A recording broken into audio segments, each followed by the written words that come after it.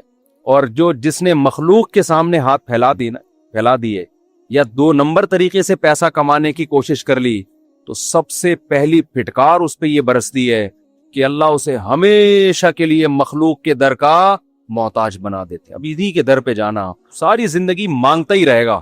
یہ بڑا عذاب ہے آخرت کے عذاب سے بھی، یہ آخرت کے عذاب سے زیادہ بڑا عذاب ہے۔ تو ہمارے حضرت ایک واقعہ سنایا کرتے تھے، پہلے پرانا سعودی عرب کا، شاید اس وقت یہ سعودی حکومت نہیں تھی، تو ارض حجاز کہا جاتا تھا نا سعودیہ کو۔ حجاز کی سرزمین کا کوئی بادشاہ تھا، کوئی حکومت پلٹی، بغاوت ہوئی، تو وہ بادشاہ بیچارہ ملک بدر ہو گیا، شہزادہ تھا۔ تو تھا یہ کہ جب وہ شہزادہ تھا تو ہندوستان سے کوئی شخص گیا حج کرنے یا عمرہ کرنے، تو اس شہزادے نے اس کا بڑا اکرام کیا۔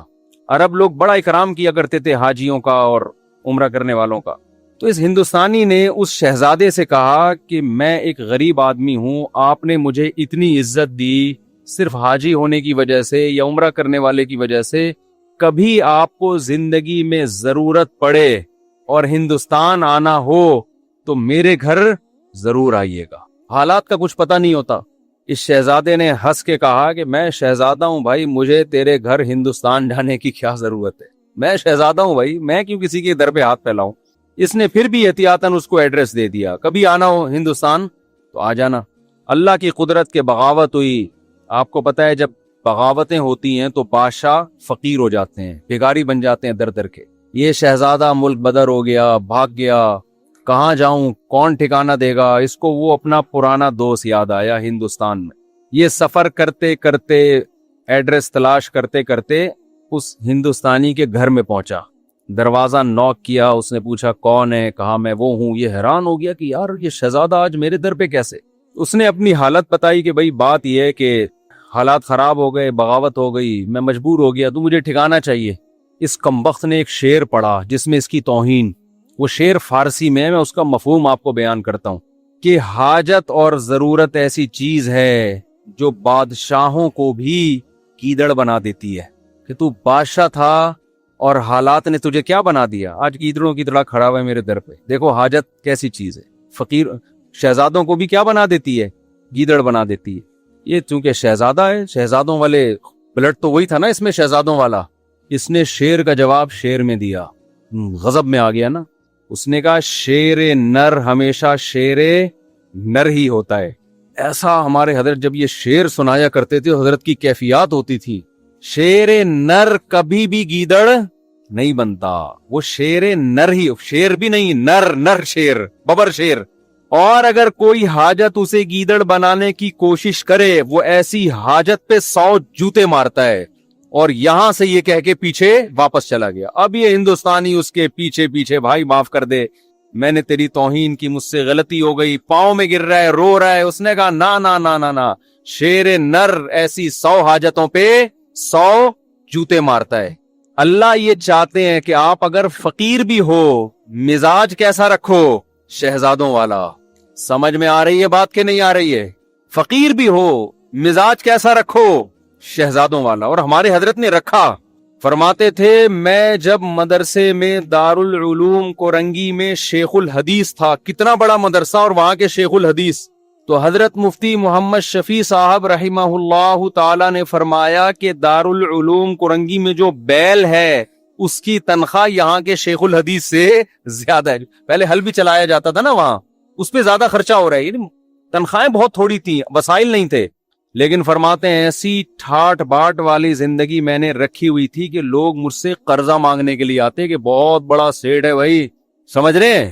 میں بار بار بیان میں کہتا ہوں، بعض لوگ حقیقت میں غریب ہوتے ہیں، بعض شکل سے کیا لگتے ہیں، بولو غریب، دل کا جو غریب ہوگا نا وہ شکل سے کیا لگتا ہے، غریب، اور بعض حقیقت میں مالدار ہوتے ہیں، شکل سے غریب، اور بعض حقیقت میں غریب ہوتے ہیں، شکل سے مالدار۔ یہ دل کی کیفیات ہیں جو ان کے چہروں پر نمایاں ہوتی ہیں۔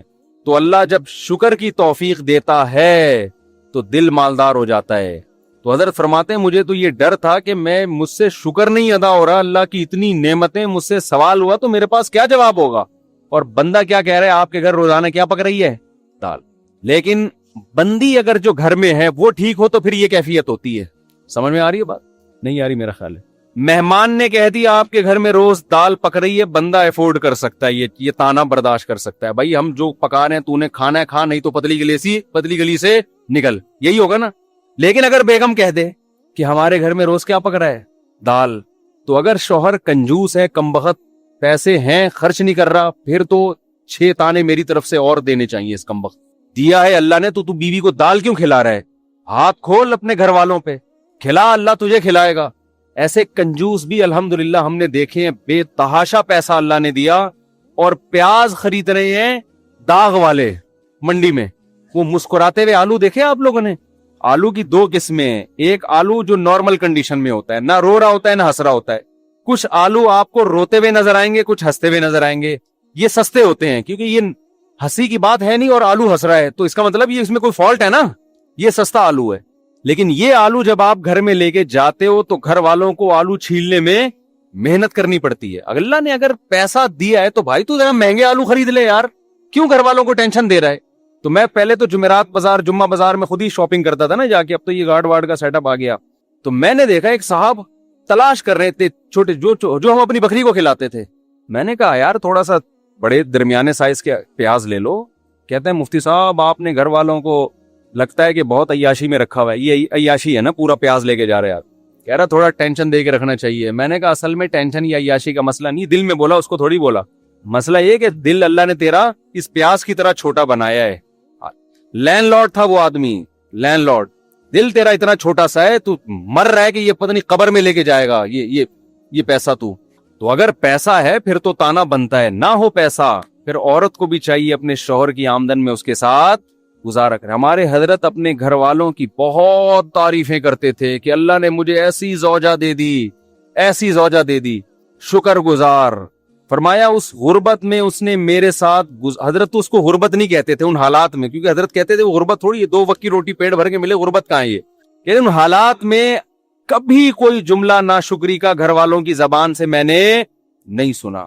بس ایک چھوٹا سا واقعہ. کہتے میں گھر والوں کی طبیعت خراب تھی، ڈاکٹر کے پاس لے کر گیا. ڈاکٹر نے کہا ان کو پھل کھلائیں. ان کو کیا کھلائیں؟ پھل. ان کی صحت اس لیے خراب ہو رہی ہے، پھل فروٹ نہیں کھانے کو مل رہے. حضرت کہتے ہیں میرے پاس فروٹ کے پیسے بولو نہیں تھے. تو میں نے ڈاکٹر کو تو نہیں کہا کہ پیسے نہیں ہے، جو آدمی نا ایسے بیٹھ کے پیسے ہی نہیں ہے ایسے شروع ہو جاتا ہے وہاں بیٹھ کے، تاکہ ڈاکٹر زکات تو وہ دینا شروع کر دے. حضرت کہتے ہیں ڈاکٹر نے اپنے علم کے حساب سے صحیح کہا. میں نے دل میں یہ سوچا کہ بھائی اگر میری گھر والے کو فروٹ کی ضرورت ہوتی تو اللہ مجھے فروٹ کے پیسے دیتا. اللہ نے نہیں دیے اس کا مطلب اس کو ضرورت نہیں ہے. اللہ نے نہیں دی اس کا مطلب اس کو ضرورت نہیں ہے. یہ بغیر فروٹ کے ٹھیک ہو جائے گی. لیکن یہ مزاج بیوی کا ہونا بھی بولو ضرور. انہوں نے بھی یہ سوچا حضرت کی اہلیہ نے کہ اگر مجھے فروٹ کی ضرورت ہوتی تو اللہ میرے شوہر کو فروٹ کے پیسے دیتا. نہیں دیے، یہی ٹھیک. جو دال روٹی پہ سیٹ ہو گئے نا اسی پہ چلتے رہو. یہ واقعہ کئی سال پرانا ہے. حضرت کا انتقال ہو گیا. حضرت کی اہلیہ ماشاءاللہ اب بھی میرا خیال ہے 95 سال کی ہو گئی ہوں گی، 90-95 کی، اب بھی الحمدللہ حیات ہیں. اور جو فروٹ کھانے والی تھی نا صبح شام بہت ساری چل بسیں. سمجھ میں آ رہی؟ جن کی بیویوں نے کہا فروٹ کھلا، تیرا باپ بھی کھلائے گا فروٹ، کیونکہ ڈاکٹر نے بولا ہے. وہ پیزے برگر اور فروٹ کھا کھا کے ان کا انتقال ہو، اور وہ الحمدللہ اب بھی زندہ ہیں بغیر فروٹ کے. توکل دیکھو، گورے کی ڈکشنری میں توکل، اللہ پر اعتماد، یہ ہے ہی نہیں. تو ہم بھی انگریز بنتے جا رہے ہیں کیلکولیٹر لے کے ہر چیز. جب اللہ نے دیا ہے پیسہ پھر تو کرو میرے بھائی. پھر حضرت کے پاس آخر عمر میں پیسہ بہت آیا، رزق کے دروازے اللہ نے کھول دیے. جب اللہ نے رزق کے دروازے کھولے ہیں تو حضرت کا لائف اسٹائل پھر چینج ہوا ہے. پھر وہ اسٹائل نہیں ہے. پھر جو حضرت کا VIP کھانا تھا، یہ میں اس لیے بتا رہا ہوں کہ آج کم بختوں کے پاس پیسہ آ جائے تو رہتے وہ دال پہ ہی ہیں. یہ بھی شریعت کی تعلیمات کے خلاف ہے. جب دے دیا اللہ نے تو کھلاؤ بھائی گھر والوں کو. پھر حضرت کا ناشتہ سیب کے بغیر بولو نہیں. جب یہاں سیب ختم ہو جاتے حضرت کے لیے یورپ سے سیب منگوائے جاتے تھے. حضرت نے کہا سیب کے بغیر ناشتہ، میں سیب لازمی ہے میرے ناشتے کا حصہ ہے.